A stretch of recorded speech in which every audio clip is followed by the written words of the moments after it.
Hi, Nikki. Welcome. Hi, Thank you for being here. I'm excited to thank have you. you.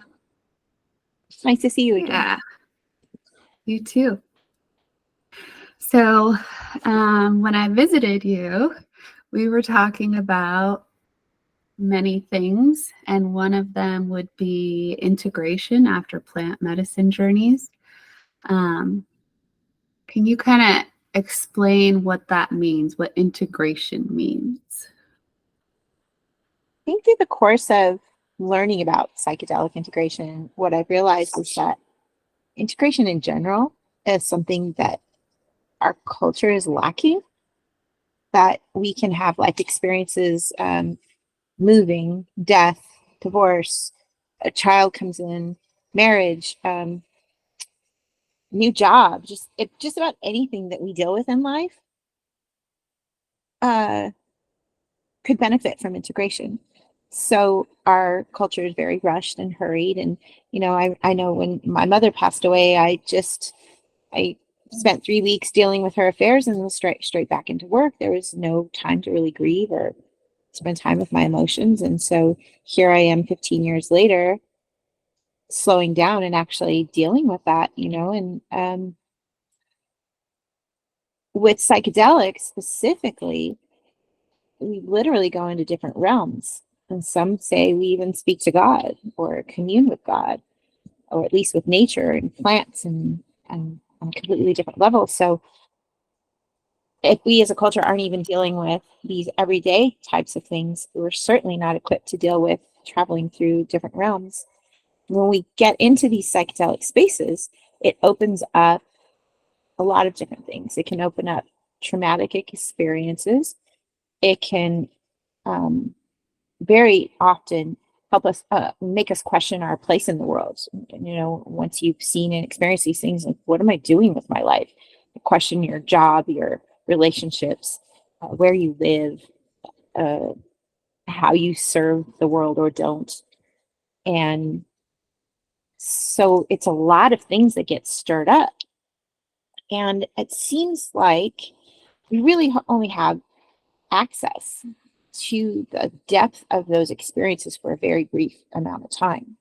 So the advantage to doing integration with, especially with someone who's skilled at it, is we can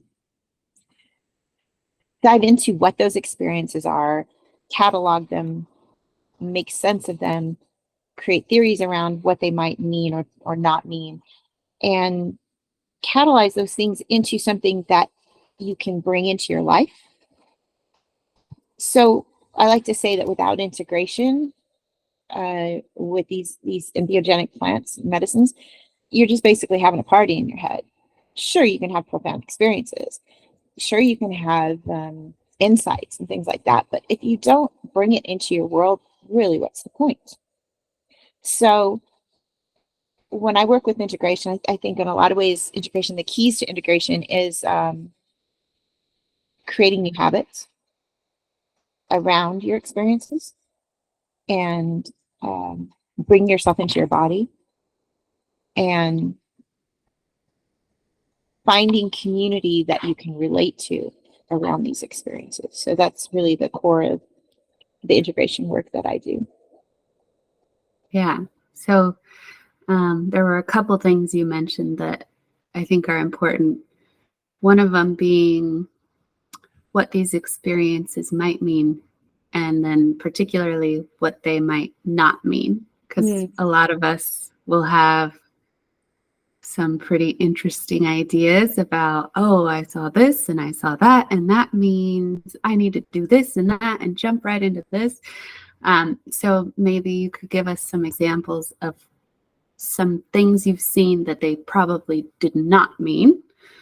And then the other thing would be to talk about what a person physically does to come into their body. Because I think more people than we realize are dissociated from our bodies.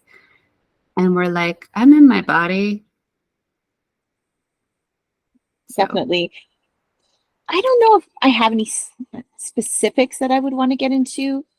Um, we often say that it's best not to make any decisions about anything for at least 2 to 3 weeks after you've had a journey. And there's some theories about why that is, but it's just best not to leave your boyfriend, change your job, move out of your house, spend some time with your experience before making decisions like that. Because I've seen some really tragic things happen because of those hasty decisions. Because part of what you're experiencing is up-leveled serotonin level, increased serotonin levels. So for some people, that's amazing, especially if you deal with depression or are not in a good space a lot of your time. And so those elevated serotonin levels can almost create a state of mania where you think you've got it all figured out and are ready to make these decisions. So it's really best to let the serotonin levels mellow out and journal and have conversations with people that are skilled in this area or community in this area, and slowly make sense of those experiences as opposed to just acting on those impulses that tend to come up right after. I guess one experience that I can see specifically that's not only frustrating to witness, but also potentially harmful, is that people have these experiences and they decide that they want to be healers and they want to serve medicine and they want to do all of these things. And there's online courses, there are teachers that will teach you, but it doesn't mean that you're ready to really be in service to other people in this way. There's a lot of internal work that goes into being able to hold space for others when they're in their most challenging spaces. And I've met so many facilitators, even like experienced facilitators, that I question their integrity around certain aspects of what they're doing. And I feel like half the people I meet these days want to be facilitators. No, we don't need that many facilitators. We need people who are willing to do the work themselves, on themselves. Because when we do our internal work, by the very nature of doing that work, it ripples outside of us. If I'm a healthy being, if I'm a whole being, that's going to affect everybody I come in contact with. So in essence, I become the medicine. I don't have to serve any medicine. I don't have to do anything particularly special. I just be me in my highest form that I possibly can in this moment, this day and time. And that's the greatest expression, right? And that's me serving the medicine. That's me being of service to my community. And not to say that the world doesn't. Thank you. Not to say that the world doesn't need more facilitators, because I think there's people are starving for this right now. But we probably don't need as many as some people might think. Yeah. And your second question was, remind me again. How do we physically and come back into our body? Because so many of us think we're in our body because we live in it, but that doesn't really mean that we're deeply connected to it. For sure. This is such a crazy question, especially in these first world countries where we're just go, produce, especially in America, where we're bred to do, not to be. And so all of our value of ourselves and in others' eyes is superficial, based on what we can produce, what can we create, what can we do to make other people money. And when we take that out of the equation and slow down from the doing and settle into the being, it's really uncomfortable for people. We have so many distractions, television, these things, even conversations with other people, work, stress. There's so many things to distract us from being within ourselves. So some of the simplest things that I share with my clients, and it's just simple things, is meditation. And it doesn't have to be a grandiose 2-hour thing. 10 minutes a day of silence and just being with yourself is really profound. It can be really profound because a lot of us don't know how to do it. And meditation is a practice. It's not something that I don't know. I guess if you're a monk on the hill, you can perfect it. But most people in the city are not going to perfect it. The idea of getting through 10 minutes without a disruptive thought is really hard for anybody to think of in this environment. But it's doable, and it takes practice and training. So if you give yourself that gift of just 10 minutes a day, what it does is it gives your nervous system and your psyche a reference point of what it's like to be silent and still and quiet and in the moment, even if it's just for 10 minutes. But then when things get stressful and you're trying to draw on something, anything for some sanity, you also have that reference point of silence and stillness that you can refer back to. And if that becomes a daily practice, it becomes more tangible for you, more accessible. So that's one aspect. And then more active things. I'm just barely getting to the point where I can do meditation. For me, for the longest time, being still is just not an option for me. And I found martial arts. So through martial arts, I learned about moving meditation. So when I learn a form and I master that form where I can do it without having to think of what's the next move, and I can just get into the fluidity of it, and I know how to breathe, and I know how the movements go, and my body is strong, that's a meditation because it just flows out of me. It's just like a huge, not huge, but like a 2-3 minute expression of my being.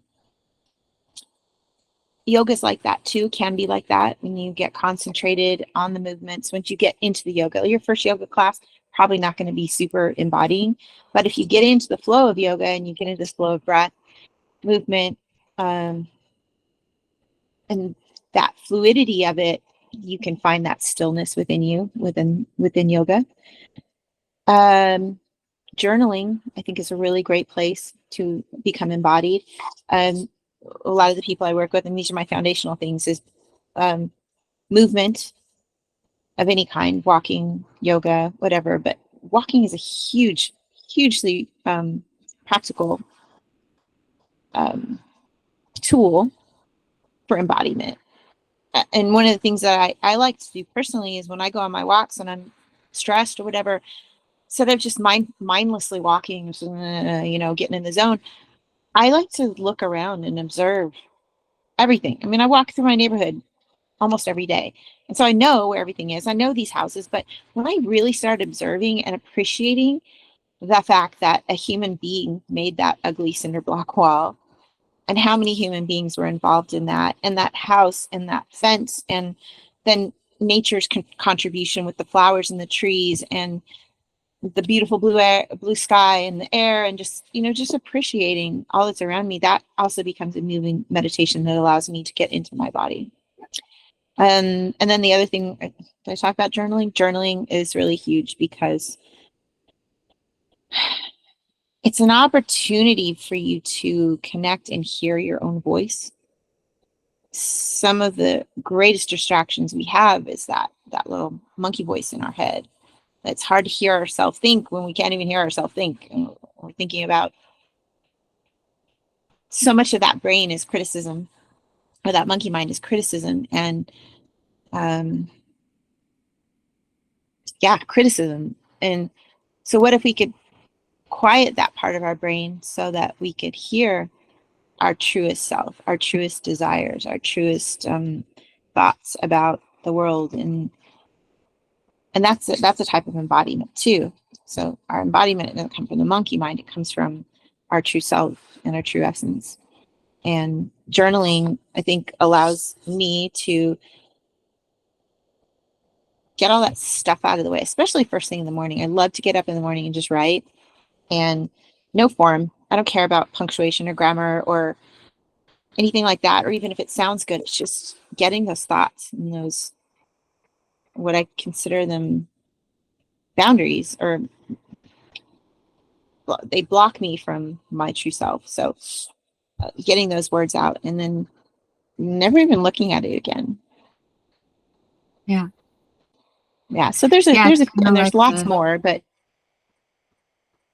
there's a few for you. that morning writing free form is like a data dump. So like all that rumination that happens, you can just dump it on the page, and then it makes space for your true voice, your higher self, your to be heard. And so I just want to repeat back some of the points you made, which are the importance of embodiment being that it helps us relieve stress. It helps quiet those repetitive inner critic ruminating thoughts, because those are not us. Those are usually comparisons being made about other people to ourselves, and thoughts about being inadequate, and none of that is relevant to what we want to be in the world. That's just noise and distraction. And yeah. So you mentioned martial arts. I just had a women's self-defense intro jiu-jitsu class this past weekend, which was really good for me. Something had come up right before it that like kind of took me back to a childhood memory that like had me shaking.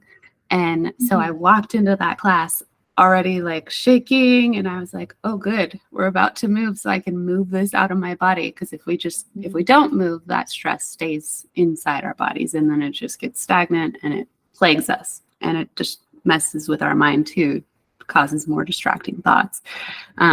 So it was really awesome to be able to get physical, learn something, and move that energy out. So you spent some time in China, right? Can you give us a little bit of your background, how you ended up in China, and how you got to what you're doing now? I was dating this boy, and he was taking karate classes, and so I went and took karate classes with him and really found that I liked it. It was something that I had a hard time finding any kind of physical activity that I could stick with, and I just really, really enjoyed it. And so I signed up for karate, and we broke up, and he moved on, and I continued until I was ready to test for my black belt. And my school had an invitation to go to China, to the Shaolin Temple, where is considered the birthplace of all Asian martial arts, the Shaolin Temple, and test for my black belt there. And at this point, it was very much an egoic choice. Oh, that sounds so cool, you know? And so I borrowed and saved money to make this trip happen. And we went to, first of all, it was a group of about 300 people. It was this massive group of white people moving through. This was only 10 years after China opened itself up to the world. So there were not a whole lot of foreigners going there at this point, much less a group of 300. So in Hong Kong, it was where we landed. It was normal to see foreigners there because it was occupied by England for so long. But when we moved into the Shaolin Temple, which is a small village that you fly into a city and then you have to take a bus for 2 hours into the mountains from there. So it was pretty remote and rural, and it was a city, but it was a very small city. So the 300 mostly white people really stood out. And we had newspapers and TV stations following us around as we made our way through the small city. And we go to the temple, and it was neat because it was kind of like Kung Fu dance off, where some of the best Shaolin students did their forms, and then some of our best students did their forms, and it's like a scene out of a movie. Really, is pouring down rain, like absolutely pouring down rain, and everybody had umbrellas. And then there's these students that they're getting drenched doing their forms on this slippery cement, and it was just incredible to witness. And we did our tour of the temple, and then we had some free time. And so I wandered off by myself to the cemetery. The cemetery had about 200 pagodas, you know, those little kind of pyramid looking statue things. Not all pagodas are mausoleums, but all of them in this cemetery are. And it's interesting because these mausoleums hold the ashes of kung fu masters, abbots of the temple, and some of them held the ashes of many kung fu masters. If they died in a battle, they would just take them all and put them in these single mausoleums. And it's the history of the temple is 1,500 years old. So you've got these mausoleums that range that whole entire time frame. That Wow. is incredible, right? So I walked through this cemetery after experiencing all that I experienced, and I had this overwhelming feeling, emotion come over me, and I started crying, like sobbing, big, ugly tears. And I couldn't explain really what I was going through. I just knew that it was super profound and that it's being there felt really familiar. And so I went back home and felt very confused by my experience. And I also felt quite embarrassed by the group of people that I was with because they were very disrespectful to the culture. Mm. And so I went home and I collected my black belt and I left that school. And it turned out that just before I left for China, I'd read an article about a Shaolin monk that was living in Las Vegas. And so I went to his school. I got home on Tuesday.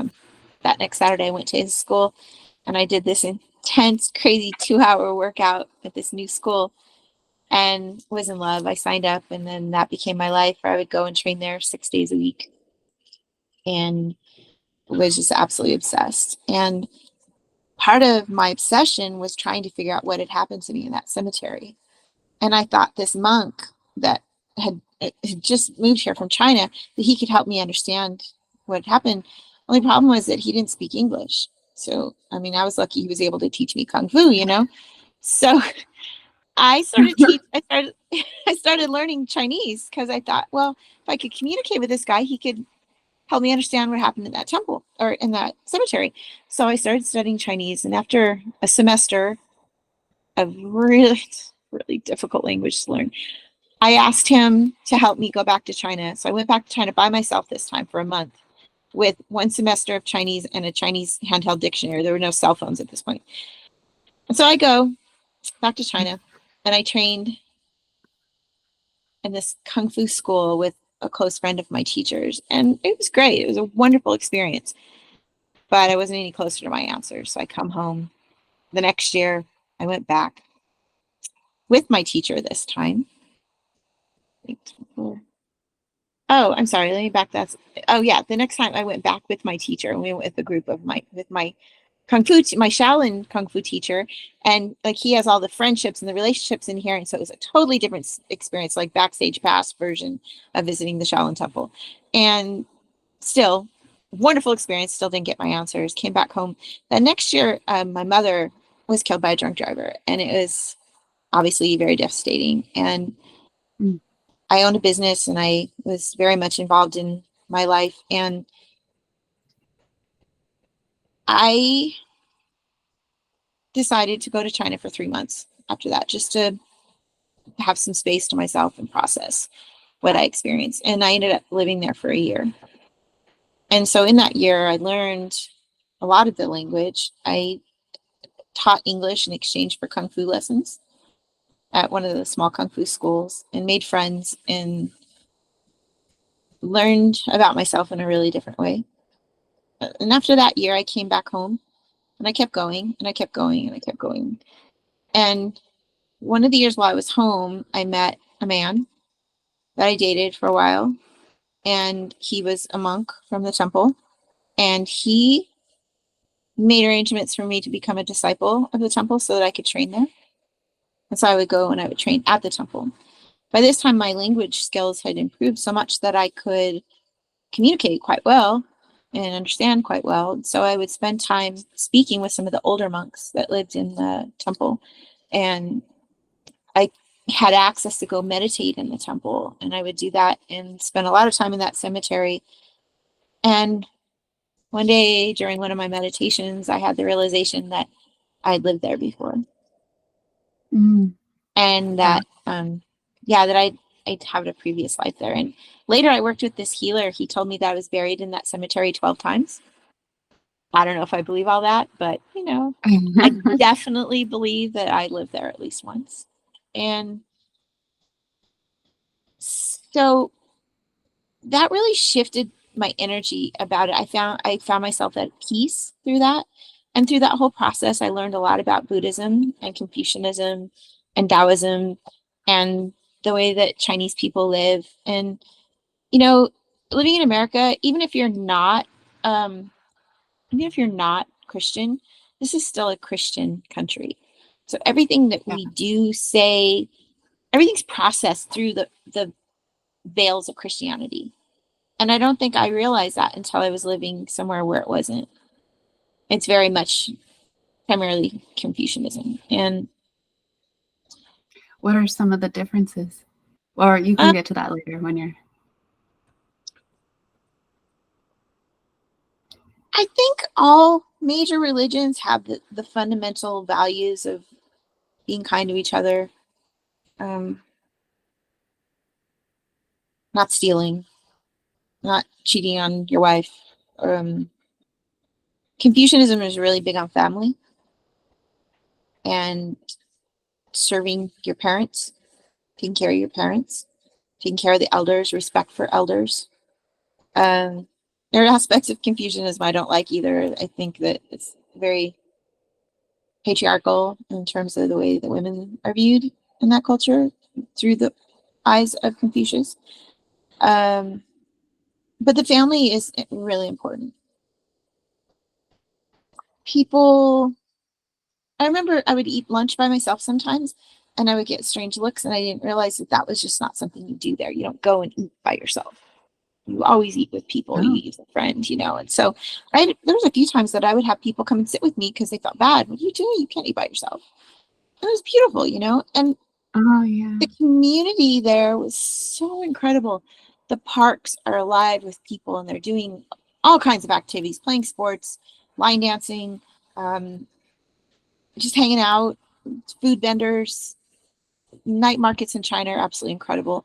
So there's really just this vibrant communal connection that happens that when I come home, I feel lonely in America, Yeah. even though Okay. I don't have, I have friends, no family, but I felt more connected there. Um, I'm sure there's other things that I haven't been there in a while, so I'm sort of disconnected from what the differences are. And I have to tell you, it's become so much of a part of me that I no longer really see it. And the Chinese people will tell me that I'm Chinese on the inside.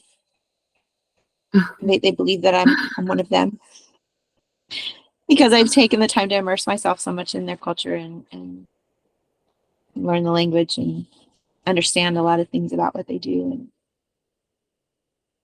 so that delineation isn't so clear to me anymore. So I'd probably have to get back to you more on that. Loneliness in the United States is something that I think a lot of people experience. I have friends and family. I can be in a room full of people and feel completely lonely and isolated because I think because we're so often putting on a mask and not telling the truth, and we're trying to appear happy and productive all the time. One of the questions that we ask each other, are you staying busy? It's like, uh, so that's an interesting thing. So And back it's to your, sad. it is. Yeah. Yeah. Um, so back to your journey before I asked about the differences between Christianity and Confucianism. I don't know if it's the same in China or Confucianism about are they wearing a lot of masks? Are they telling each other the truth, or are they faking their way through life as much as we are in the US? They're still human. So they're it's different. A lot of what happens in China, and I think a lot of the Asian cultures, is there's the aspect of face and appearances. So very much important. Um, there's something that I did that made my kung fu teacher lose face, or I lost face, or something about face. I embarrassed him, and he didn't talk to me for a year. I still to this day have no idea what it was. So, Oh, obviously I'm not as Chinese as I thought I was, but appearances are huge. And, it's kind of hard to say because China has been so influenced by the West now. Once upon a time, you did not, premarital sex was a taboo, and dating outside your social structure was taboo. I know there was a man I was dating while I was there, and he was a little younger than me. And when his mom found out that he was dating a white woman that was younger than him, she absolutely forbade it. And so he broke up with me. mm. And so there's a lot of respect for the parents and what the parents want, because it's actually a law there that you have to take care of your children in America. You have to take care of your parents when they get old. And that whole Oh, one child policy, that's what that is when, as a girl, you go and you get married and you take care of your husband's family. So if you're only allowed one child, you really want that to be a boy so that they can take care of you. oh, I never knew that. Mm-hmm. So that's what was behind that. And now it's interesting, and off topic a little bit, is that there's a disparity between men and women. I think I heard this statistic was like one woman to every 25 men. Wow. And so what they're experiencing now is the most incredible feminist movement you can possibly imagine, because the women are calling the shots. If you don't have a car and a house, and you never get married. And gone are the days of, it Wow. used to be that they would arrange marriages, and that, like in a lot of older traditions, marriage was not an arrangement of love, it was a strategic partnership. And in some ways, I think having those rules in place, and this isn't a really popular view that I have, I think that the most successful marriages that I know, I think we talked about this a little bit, the most long-term relationships, successful relationships that I've seen between men and women, have to do with more their strategic relationship as opposed to their romantic love. Because, after Yeah. that first 18 months of being in a relationship, when the woo feelings fall away, there's got to be something more to that relationship than Yeah. just chemistry or connection. There has to be that third leg. What is that third leg? Like, what is the commonality? And third and fourth leg, even though, what is, interests are in common. Children is another factor. But if you don't have that third leg of commonality, it's really tough to keep a relationship together. So Yeah. going back to the Chinese structure, that's what it's foundationally on. The relationships are based on, how can our families benefit each other? And then you've got and this huge thing too, you've got a whole community of people trying to support you in that. Going back to what you're saying about the loneliness, when I first started going there, some of the people that I met, they'd have these little shops, and they're out in front screaming and yelling, trying to sell this and that, especially to us foreigners. And as I got to know them better, I found out that the shop owner, his wife, their child, and his parents all lived in a bed in a tiny room in the back, slept in one bed. And Wow. yeah, I don't know if you've ever seen the videos of the motor scooters with mom, dad, grandma, grandpa, and half a cow on the back of a I motor haven't. scooter. It's like community. Yeah. And when you have that, interesting, because going back to embodiment and like when you're talking about walking outside and actually noticing nature and the people that built the structures and all the, it helps you get out of your own mind and your own inner critic and your own rumination, because you notice that there's so much of a bigger, there's more than you. There's far more than that annoying voice in your head and that comparison mindset. And when you have, like for marriage, you know, a whole community, how can our families benefit each other? It's like, oh, this is not just about me. So you're going to be a lot less lonely. Maybe our super or hyper individualism here isn't actually as beneficial as we think. I think what really ruins it is the consumerism aspect of it. That it's all of our relationships are That's the word I'm trying to say here. Commoditized. The word's not coming. Transactional. Are they transactional? Yeah. Yeah. Yeah. But then going back to the shadow of the Chinese culture, I think, is most of the motivation comes from judgment or fear of judgment. Mm. And the motivation from the parents is fear of judgment. And the motivation is, oh, you got to make sure you got good grades or you're not going to get into the right schools. If you don't get into the right schools, you won't get the right job. You don't have the right job, you won't be able to get the right wife. So, no, they got their problems too. Yeah, that's probably all cultures, because when we're in community, we need each other's approval. You know, that's part of tribalism. It's very interesting to try to be an individual within a tribe and not, you know, have conflict and fear of judgment. It's probably never going to happen. Yeah, for sure.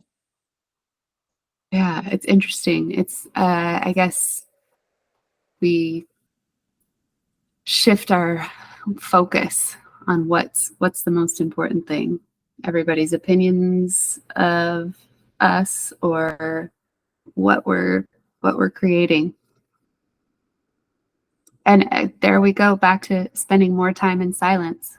Maybe we just spend a lot less time nitpicking each other and getting all offended and feelings hurt and, you know, comparison. You know, one of the other things I really like about their culture is if you sit down to have a meal, it's something you do together. And, you know, when you go into a Chinese restaurant, you know, you have the dishes, the different dishes. And so generally when you go out with a group of friends, everybody chooses one dish and that way everybody's got their favorite thing, but then you can sample everything else. And a lot of times after the games there or after the meal, there's card games or there's other kinds of traditional Chinese games that a lot of them I didn't learn how to play. Mahjong is one that I did learn how to play. And, you know, drinking is really big in their culture. So there's that too, that often would come after the meals or with the meals. Karaoke, again, it's a communal thing that is a big part of their culture, but game playing of all kinds and physical activity. And yeah, the park culture is really beautiful there. And bear in mind, I haven't been there in 8 years, so who knows what it looks like now, post-COVID. Yeah. Yeah. But that emphasis on games and physical movement probably keeps you a little more, you know, it's probably going to be more beneficial to be busy with that than gossip and hyper consumerism. Sure. For sure. I mean, something I noticed this past weekend at this women's full moon ceremony, I was getting into my head about things and I was like, Some vigorous physical activity is going to be what I need right now. So I just went outside and started collecting wood for the fire pit later and, got scraped up, but it cleared that mess out of my head. I love that you have that awareness to say, hey, I need a state change here. Yeah. Yeah, that's great. Yeah. I really wish more people had that type of awareness. And the kind of communities that we are in, it's common for people to have these kind of tools and awareness, and not perfection in it, of course, but it's definitely far less frequent to see someone's wheel spinning and stuck in programming as opposed to they reach out or they have practices or Yeah, we definitely see a lot more affection and physical activity and competition, like game playing and communication that's not full of judgment, like just pulling the guard and just listening and not always giving advice. Like one of the things that you're a single mom raising a daughter, and you were doing a lot of research into parenting. One of the ways that we have all been parented is to be corrected all the time. It's to be, our parents don't just sit and listen and let us express that we had an emotion. I found myself doing that with my kids, always jumping to the advice or the teaching. And that's not what she's asking for. That's not what they're asking for. They just want to be heard. Yeah. It's funny you say And that your because daughter's in acting, right? Yes. Yes. And she has mostly been homeschooled most of her life, and decided she wanted to go back to school this year. So she's being thrust into junior high school of all things. And it's so interesting the way that our conversations are being affected by all the new input from Oh, friends. yeah. And Yeah. just seeing how she holds her own in that. And then, all those judgments that you speak of, right? Those are my own triggers. Those come from the way that my mother spoke to me in these situations. So here I am consciously trying to break these patterns that were very destructive for me. And so my daughter comes home and she tells me about something, and I'm so quick to want to share my opinion about it. And like you said, really all she wants is to share it with me. She doesn't really care what I think about it. Right. And she'll tell me, challenging. I think this conversation's done. Oh, wow. That's amazing. Which is super triggering for me because I would have probably gotten slapped for that. So just breathe, Totally. like, this is so good. This is so good. She has boundaries. Yeah. Yeah. Yeah. And how do you think you cultivated that? She spent a lot of her life going to women's circles where we had difficult conversations about boundaries. And even if she didn't necessarily understand it, as 2, 3 years old, it's just conversations that she's been a part of for most of her life. I think because I'm also conscious of it, that I invite her opinions. I invite her to question me when I inevitably, far more often than I would like, say things that are probably not in her best interest based on my triggers. I take accountability for it. So my hope is that I'm modeling for her a behavior that's different than what was modeled for me. And that accountability is so hard, so important. And think of all the relationships that you've had, and if someone just be accountable when they screwed up, how different things would be. Oh, yeah. Yeah. I mean, when I catch myself it's easier for me to pop off with my kids because they're kids and they're not scary. But it's also a lot easier for me to be like, oh, by the way, that wasn't about you. That was about me. I'm sorry. Nobody should be talking to you that way. And, just recognizing. I think I was talking to Angela the other day about how when they start speaking to me in a tone that's disrespectful, my automatic response is to be like, don't you talk to me that way. And then, but the way that I parent is to be like, well, to explain why they should or shouldn't be doing something, not just to give them a command. And I'm like, well, what's my explanation? Well, my explanation is my parents told me not to talk to them that way. But the truth is, like, okay, it really is hurtful when you speak to me like I'm not a person. So please don't speak to me that way, and I won't speak to you that way. That's going to be a little more effective than don't you dare talk to me that way. Getting all angry and, a little vulnerability and the truth goes a long way. The other thing I'm noticing too is when she speaks to me in a certain way or comes at me in a certain way, is looking at my own behavior as the potential model for her behavior. Where am I being that to her? Where am I speaking to her in that way? What can I do to shift and model different behavior? But also with her being in school now and having so many different people giving her new inputs, it's not necessarily me anymore. Right. Because for the most part, when my kids talk that way to me, I'm recognizing a way that I was talking to them in the past, But now, as they get older, that changes because they listen more to their friends than anybody else. And it's challenging because I live in the neighborhood I grew up in, and it's not an affluent neighborhood. And this was once a suburban white neighborhood, and now it's predominantly Hispanic. And so it's considered a low income neighborhood. And so there's extra funding that goes to the school that she's going to. Everything's bilingual.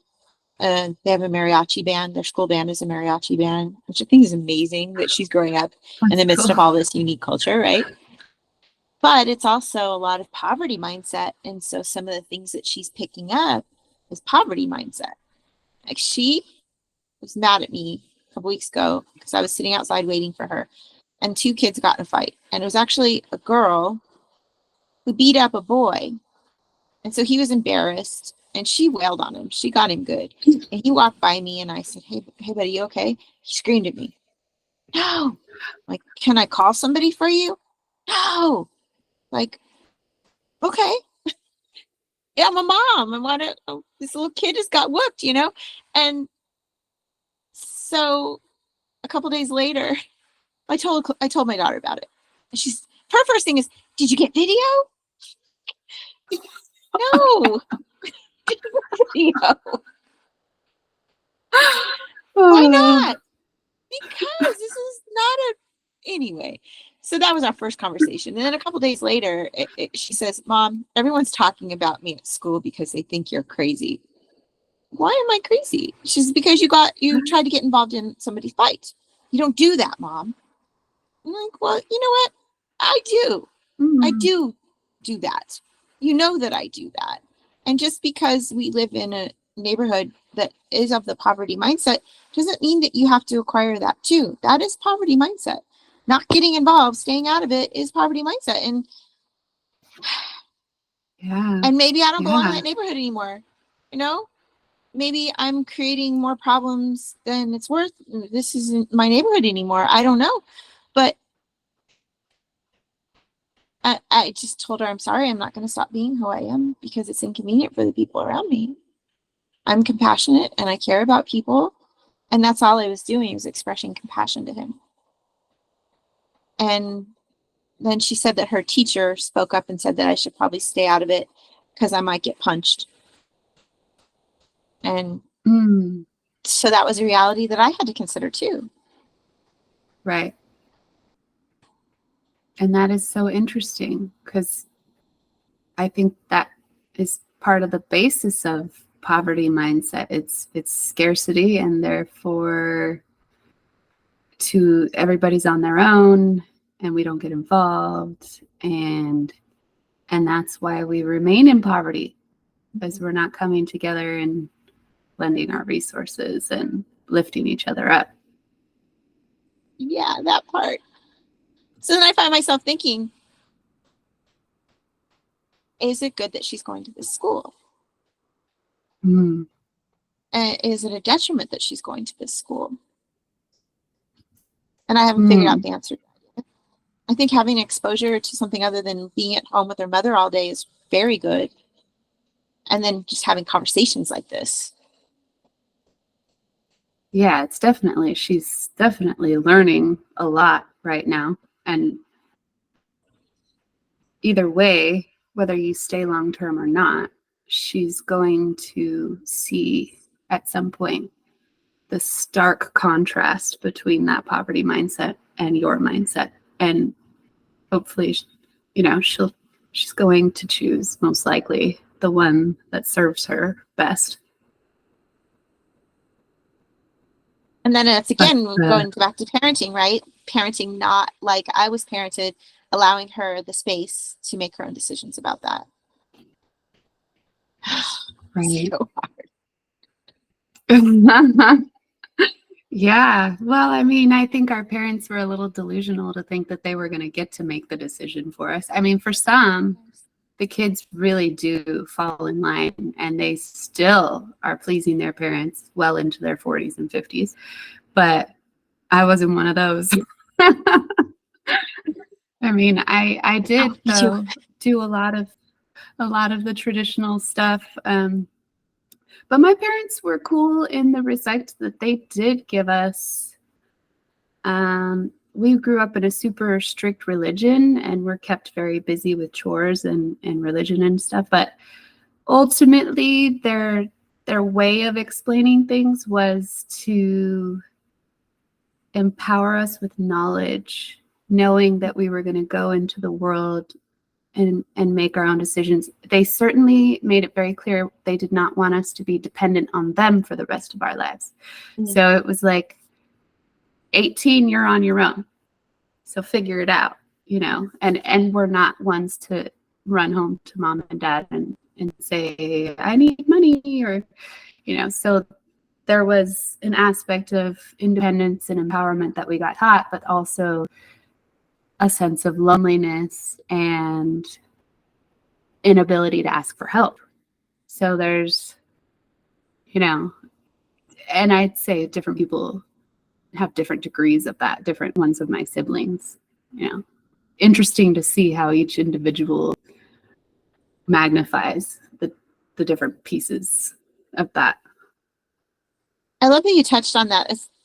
Going back, so much of my filters these days is through my Chinese experiences. Families live together. Kids live at home until they get married. It's not like there's this magical number where they're expected to be thrust into the world and go figure it all out by themselves. And one of the comparisons that I have is, I remember as a child being forced to go sleep by myself in my bedroom and being terrified and feeling like I had to deal with that on my own because I wasn't allowed to go into my mom's room after a certain age. And I feel like that is sort of similar in turning 18, just because you're at this magic number, you're thrust into the world and maybe you're not ready, or maybe we're not really intended to deal with these things by ourselves. Maybe having that safety net of a parent that's loving and supportive above and beyond that 18 years would contribute to being a more stable human being. We look at during the COVID. Go ahead. I don't think we're emotionally mature and fully developed at 18, right? Our prefrontal cortex isn't even finished developing till we're 25, right? Yes. Yeah. So then we wander around as these terrified, scared people trying to pretend like we know what we're doing. And I think there's a lot to that, you know? Yeah. And you look at during COVID, how many families were forced back together. Yeah. During COVID, we had some people staying at our house because we were out of town for a few months. And so I had a friend who lives in his van and was parked in my driveway and took care of my animals and used my shower and facilities, whatever. And then a little while later, I had another friend who moved from a small remote city of like 6,000 people, moved because he wanted to give his son a better life. And so I wasn't there. Come stay at my house. Once you're on your feet, you guys can move on, whatever. And we're not there. So when I came home, because everything was about to shut down, I already had 3 people living in my house. And then we invited another friend. And so we love to call this our apocalypse pod. And we worked together during that time. We took turns cooking, cleaning. We had one of the guys was a musician. We'd sit and make fire pits in the backyard and have music. We had such an incredible time. And I remember we discussed this numerous times of how guilty we felt that we were having so much fun. Being a community, looking out for each other, and just being present with conscious people. And so still I connect with those people all the time, and we still just shake our heads and we were so lucky. And also we want more of that. Yeah. But when it came time to get back out into the pressure cooker, it fell apart. Mm-hmm. So there's like a disconnect there, you know? How can we have that kind of community and closeness when we're always in that grind? And that brings it back to one of your original questions about embodiment. We're all running around disembodied, trying to make enough money to afford these overpriced houses that we don't ever get to even spend any time in because we're so busy trying to make money, trying to afford these houses that we can't afford. I don't know. So I Yeah. did an And experiment. I mean, go ahead. No, you go ahead. It's interesting. We keep getting the bigger and bigger house, and there's only 4 people living in it. And we weren't meant to only live with 1 other adult and 2 children. Like, our brains need more stimulation than that. So it gets lonely, it gets old, having the same arguments over and over, having the same way of entertaining. We need other people's input because it makes life more fun and interesting and exciting. I mean, how much time do we spend, because it's just the 4 of us, just staring at our device because we've run out of things to talk about? I mean, our experiences are so narrow. Each of us, going to work, going to school, coming back, living with the same people. Like, why do we think that was the ideal? I don't know how that happened. Makes me crazy because I like to travel. I like to have lots of different experiences and around lots of different people. My daughter likes to be at home with her cats. Okay. What do you want to do Friday night? What do you want to do? I'm going to stay home. It makes me crazy. So I did this experiment a couple weeks ago. I just finished, I took a bunch of classes this year, and all of them came to an end around the same time. And I was just exhausted. 8 months of really intense courses. And I just sat on my sofa and just didn't do anything unless I fully needed to. I went to the gym. I ate good meals. I took care of my kid, took care of necessities. But above and beyond that, I did nothing. I forced myself to do nothing. And when I got into that mindset of I should be doing something, no, did nothing. And I'm just going to do this for a week. And that week passed and I wasn't satisfied. I'm like, I'm not done yet. So I gave it another week.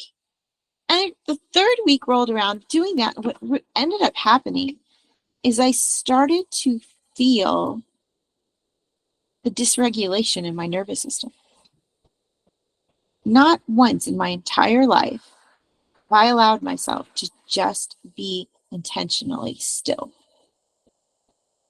I started working at 15 and a half and haven't stopped until those 3 weeks. And my intention was that I wouldn't do anything until I was truly inspired. So after about 3 weeks of that, I started getting bored and I still sat in it. This is starting to get lame. This is not fun. And I still sat in it. But then the inspiration started coming where I couldn't sit on the sofa because I wanted to do whatever it was so badly that I couldn't sit there any longer. And I know not everybody has 3 weeks to sit on their butts doing nothing, but if you do, I highly invite you to give that a try because I got to know myself in a way that's completely different. Oh, that's awesome. Well, I think more of us than we realize do have time to sit on our butt after our little 8-hour or 10-hour day, to not get distracted by something on our phone, or to not fill our head with somebody else's voice, and to just sit with the discomfort of just being, so that we can actually hear our own inspiration. I think so many of us will say, oh, I don't know where my creativity has gone. I don't have any inspiration. I don't even know what I want. I don't know what I love. Well, that's because you always got somebody else's voice in your head. Like, you're filling your head with podcasts, and I do it. Podcasts and movies and books and games on our phone, whatever.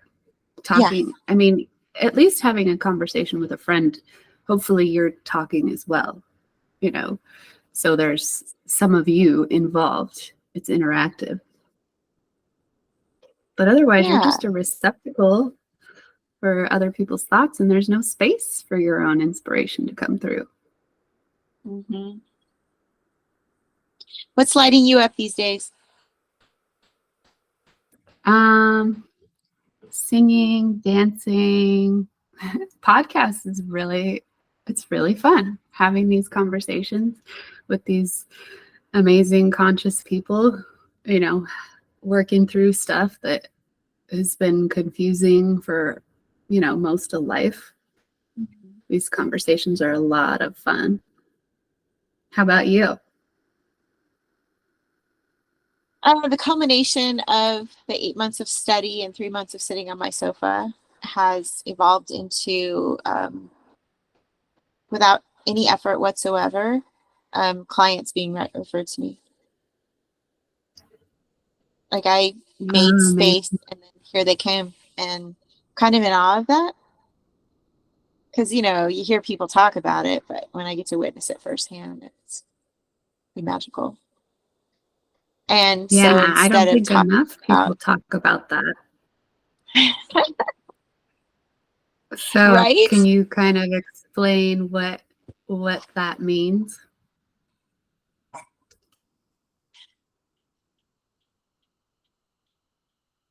It's still kind of conceptual for me because I've just been hearing it.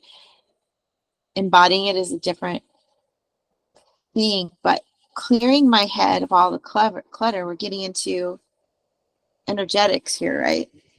How much time do we have? Do you have a time limit? Well, not really. Okay, I think I actually do. But so I'm reading this book right now called The Yugas, and Eric talks about it. And it talks about the cycles that the earth goes through, 24,000 year cycles, and how when we're the furthest away from the galactic center, which is like our big black hole thing that we circulate around, it's our darkest hour of humanity.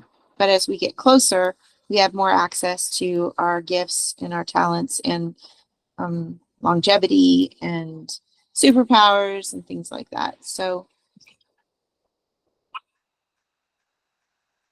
we're in an era where this is an era of energy. And so being raised in a Christian culture and a judgy culture and a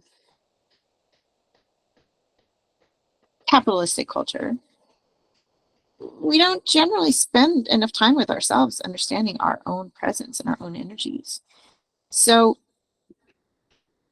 my understanding of the theory of how it works is that when you have receptive energy and you move all the clutter out of the way, then you become your own vessel for knowledge and experience, and you put out to the universe, I would like to have a certain number of clients every month to bring me this much income, and most importantly, create these kind of results for the people that come to me.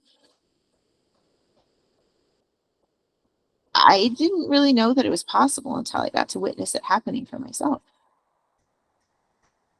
It was just a conceptual thing. It still kind of is because it's new to be witnessing it in this context. But literally, people I don't even know are calling me, asking for help, and paying me to help them. And the results are freaking amazing, because it's basically what we're doing right here. That's what I'm doing. I talk a lot less, though. Yeah. More questions, more listening. More listening, holding space. Yeah.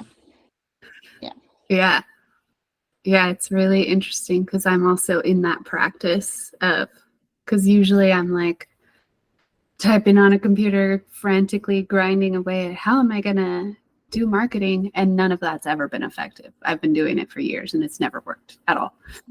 And so recognizing that and being like, okay, tried that strategy, not going to keep trying it.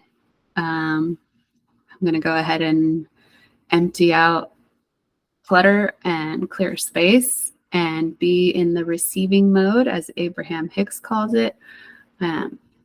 Just kind of visualizing and creating your highest outcome for yourself and the other people that are going to be involved in the situation.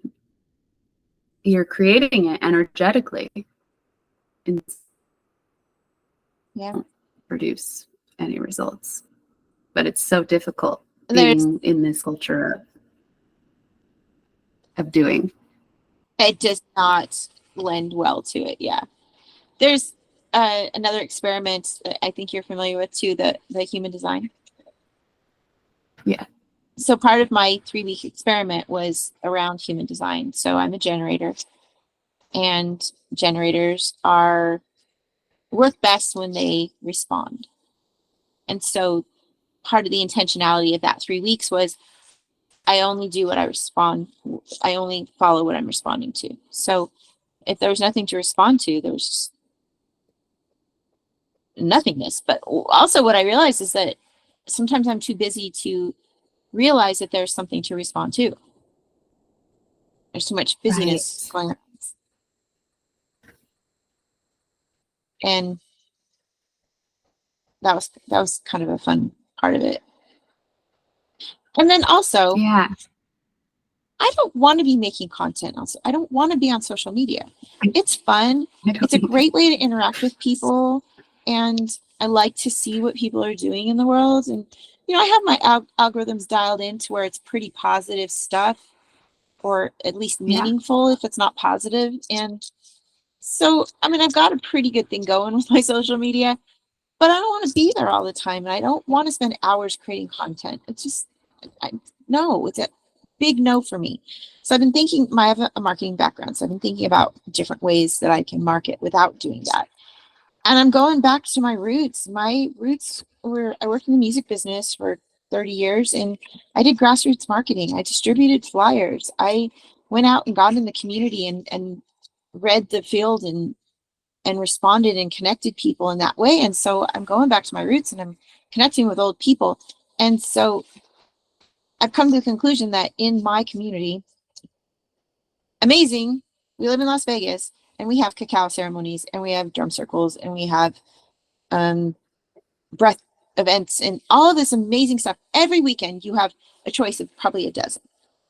But it's all pretty much the same people marketing to the same people. And so no one's really able to make a living at it. So the concept I've been playing around with lately is getting into new communities that don't know about us. So I'm speaking next weekend, not 2 weekends from now, at a hip hop networking event. That's cool. I don't know what's going to happen with that, but I definitely know that my clientele is not the hip hop community currently. But maybe it is if I get in there. Yeah. I did another event. So one of my fun things to do, I might bring my tea table to Sedona, by the way. I like to serve Kung Fu tea. I don't know if you've ever experienced that before, but Kung Fu itself, Kung Fu, my Kung Fu teacher says Kung Fu means time and sweat, or in other words, effort. It's not just, here's some tea in a tea bag, it's beautiful, it's ceremonious, it's slow, and you drink it slowly and you sip it and you have conversation over it. So I love bringing out my tea table, and I love doing integration over a tea table, by the way. So I got an invitation to go to this goth event. I used to sell trinkets and stuff, and I quit doing that a few years ago. And she just knew me from that. And I said, well, I don't really have inventory anymore, but can I bring my tea table? And she's sure. And they were really accommodating, let me set up. And I'm just sitting there watching this community who was not even remotely interested in talking to me. Here they are in their dark clothes and their dark makeup and here I am like, but there's always someone, right? And so through the night, I was there for 5 hours, and I only had about 5 or 6 people sit with me and drink tea with me. But those exchanges were amazing. Amazing. And so that's why I'm doing it, right? To make new connections. And in that room of hundreds of people, those 5 connections that I made were like really amazing. Clearly, goth is not my crowd, but I did it. I tried it. Yeah. But still, it only takes connection with one person at a time. Yeah. Yeah, that's pretty cool. It's interesting because I'm also a generator, and the thing that I would go out and network in person, and I absolutely hated it, talking, but I hated it. I think I hid behind social media because I didn't have to be there, So I kind of tried to make that work as a way of continuing to hide, because I'm more of an introvert. But I got a lot more clients when I was out networking in person. They rarely, if ever, came from the event I was at, but just me being out and about around people seemed to bring clients. And even if they came from somewhere I didn't expect, often it was from Yelp, and it was like, Yelp? I don't post anything on Yelp. I'm never on Yelp. I don't even leave reviews. That's interesting. Yeah. I don't know if you relate to this, that when I first learned about human design and I found out I was a generator, and then I learned about the projector, I related more to the projector. This is who I am. I'm a projector. This has got to be wrong. And then I surrendered to the fact of, okay, I'm a generator. And I stopped trying to live like a projector and started living like a generator. Oh my gosh, this is so much easier just to be myself.